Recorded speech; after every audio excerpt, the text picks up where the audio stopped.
সংসদ ও হল সংসদ নির্বাচনকে ঘিরে শেষ সময়ের প্রচারণায় ব্যস্ত সময় পার করছেন চাকসু ও রাকসু নির্বাচনের প্রার্থীরা। নির্বাচনী প্রচারণায় কোনো কমতি রাখতে চান না তারা। এ নিয়ে আরও বিস্তারিত জানাতে চট্টগ্রাম থেকে যুক্ত হয়েছেন সহকর্মী শোয়েব রহমান ও রাজশাহী থেকে যুক্ত হয়েছেন রাকিবুল হাসান। শুরুতেই চাকসুর খবর জানতে চাই, আছেন শোয়েব রহমান। শোয়েব, জানাবেন যে শেষ সময় প্রচারণা কেমন দেখছেন, সেখানে আইন শৃঙ্খলা পরিস্থিতি কেমন রয়েছে এবং একই সাথে এক পক্ষ অন্য পক্ষের বিরুদ্ধে কি কি অভিযোগ দিচ্ছেন? তাহলে একেবারে শেষ সময় যেটি বলছিলেন, আজকের দিনটি মাত্র প্রচারণার জন্য রয়েছে। রাত 10টা পর্যন্ত প্রার্থীরা প্রচারণা করতে পারবেন। এরপর কিন্তু আগামীকাল কোনো ধরনের প্রচারণা করা যাবে না।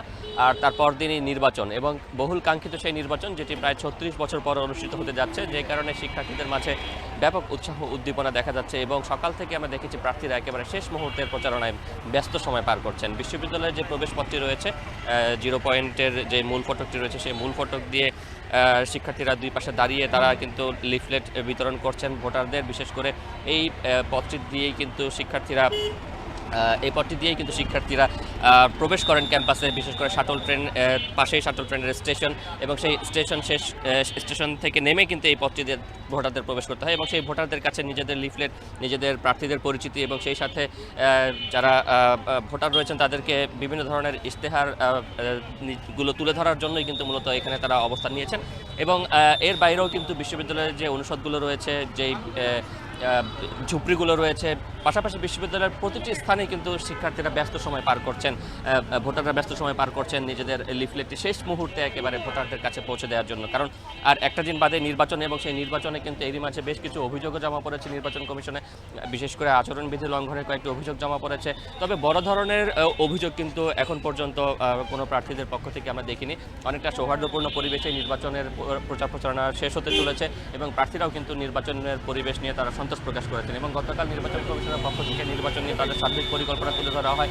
সেখানে যেই নিরাপত্তা ব্যবস্থার কথা জানতে চাইছিলেন, সেই নিরাপত্তার জন্য বিশ্ববিদ্যালয়ের যেই নিজস্ব নিরাপত্তারক্ষী, এর বাইরে পুলিশ, বিজিবি, এপিবিএন এবং সেই সাথে বিএনসিসির সদস্যরাও কিন্তু শৃঙ্খলা রক্ষার দায়িত্বে কাজ করবেন। এবং তাদের পাশাপাশি যদি প্রয়োজন মনে করে বা সে ধরনের পরিস্থিতি উদ্ভূত হয়, সেই ক্ষেত্রে সেনাবাহিনীকে ডাকারও কিন্তু প্রস্তুতি রাখা হয়েছে। বলা হচ্ছে যে সেনাবাহিনীকে ডাকার 3 মিনিটের মধ্যে তারা ক্যাম্পাসে প্রবেশ করতে পারবে, এমন অবস্থানে তারা থাকবেন।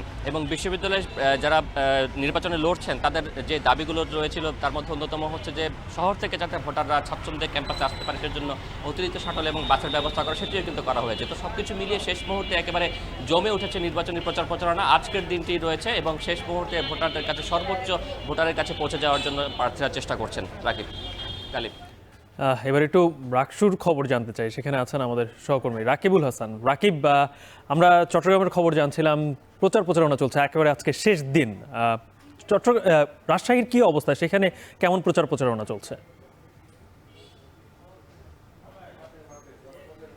গালিব, আপনাকে ধন্যবাদ। আসলে চাকসুর মতো রাজশাহী বিশ্ববিদ্যালয়েও যে রাকসু নির্বাচনের প্রচারণা, সেটি কিন্তু আরও একটি দিন সময় আছে। এই শেষ মুহূর্তে কিন্তু আমরা দেখছি যে প্রার্থীরা আসলে ক্যাম্পাসের এই প্রান্ত থেকে ও প্রান্ত ছুটে বেড়াচ্ছেন, এবং যেখানেই শিক্ষার্থীদের জটলা আছে সেখানেই তারা যাচ্ছেন। আমরা এখন যে রাস্তাটিতে আছি সেটি রাজশাহী বিশ্ববিদ্যালয়ের যে মিলনায়তন, কাজী নজরুল ইসলাম মিলনায়তন, সেটির পথ এবং একাডেমিক ভবনগুলোর রাস্তা। মূলত এই রাস্তা দিয়েই সকলে যাচ্ছেন শিক্ষার্থীরা, এবং শিক্ষার্থীরাই তো মূলত ভোটার। 28,000-এরও বেশি যে ভোটার, তাদের কাছে প্রত্যেকের কাছে নিজেদের ব্যালট নাম্বারটি পরিচয় করিয়ে দিতে এইখানে আমরা লক্ষ্য করছি যে অধিকাংশ প্রার্থীরা তারা কিন্তু জড়ো হয়েছেন। এর আগে আমরা দেখছিলাম যে প্যানেলকে কেন্দ্র করে আসলে ভিপি, জিএস বা এজিএস পদপ্রার্থী এবং সংস্কৃতি বিষয়ক সম্পাদক যারা ছিলেন তাদের প্রচারণাটা সবচেয়ে বেশি লক্ষ্য করা গেছে। আজকে কিন্তু প্যানেলের প্রত্যেকটি সদস্য কিন্তু এখানে আছেন, এবং প্রত্যেকে কিন্তু প্রচারণা চালাচ্ছেন। এক একজন এক এক জায়গায় হাতে যতগুলো লিফলেট নিয়ে এসেছেন বা এখানে পাশে যতগুলো লিফলেট রেখেছেন, আমরা দেখছি প্রত্যেকটি আসলে সকলকে দেওয়ার চেষ্টা করছেন, এবং এর মধ্য দিয়ে বলার চেষ্টা করছেন তাদের ব্যালট নম্বরটি কত, কোন পদে দাঁড়িয়েছেন এবং আগামীতে তারা আসলে কি করতে চান। একই সাথে আসলে প্রার্থী যারা আছেন, এখানে কয়েকজন ভিপি প্রার্থীর সাথে আমাদের কথা হয়েছে। ছাত্রদল, ছাত্র শিবির এবং অন্যান্য স্বতন্ত্র যারা দাঁড়িয়েছেন তারা বলছেন বিগত সময়ে আসলে রাজশাহী বিশ্ববিদ্যালয়ের কী ধরনের সমস্যার সম্মুখীন হচ্ছে শিক্ষার্থীরা সেই বিষয়গুলো তারা জানেন এবং শিক্ষার্থীদের সাথে এর মধ্যে অনেকবার কথা হচ্ছে, বিভিন্নভাবে তারা হচ্ছে গণসংযোগ করেছেন, সেখান থেকে মতামত উঠে এসেছে, সেই বিষয়গুলোকে তারা গুরুত্ব দেবেন। এবং একই সাথে আমরা যে বিষয় এটি দেখছি তারা বলছেন যে শেষ মুহূর্তে আসলে একেবারে সকাল ভোর থেকে শুরু করে প্রচারণা, যেহেতু রাত্রি 10টা এবং তারপরেও প্রচারণার সুযোগ আছে, সুতরাং ক্যাম্পাসের বাইরেও তারা কিন্তু প্রচারণা চালাচ্ছেন এবং বলছেন যে যেই বিষয়গুলো এই শিক্ষার্থীরা গুরুত্ব দিবেন সেটিকে তারা আগামী রাকসুতে নির্বাচিত হয়ে আসলে সেটির বাস্তবায়ন করতে চান। সুতরাং সেই জায়গা থেকে আজকে প্রার্থীরা কোথাও কোনো চায়ের আড্ডায় বসছেন না, প্রত্যেকটি জায়গায় ছুটে বেড়াচ্ছেন যেন আসলে সবাইকে তাদের যে ব্যালট নম্বরটি সেইটিতে পরিচয় করিয়ে দিতে পারেন। তো গালিব, এই ছিল রাজশাহী বিশ্ববিদ্যালয় প্রচারণার সর্বশেষ আমার কাছে। শেষ সময় নির্বাচনের প্রচারণা চলছে রাকসু এবং চাকসুতে, সেই খবরই জানাচ্ছিলেন আমাদের দুই সহকর্মী।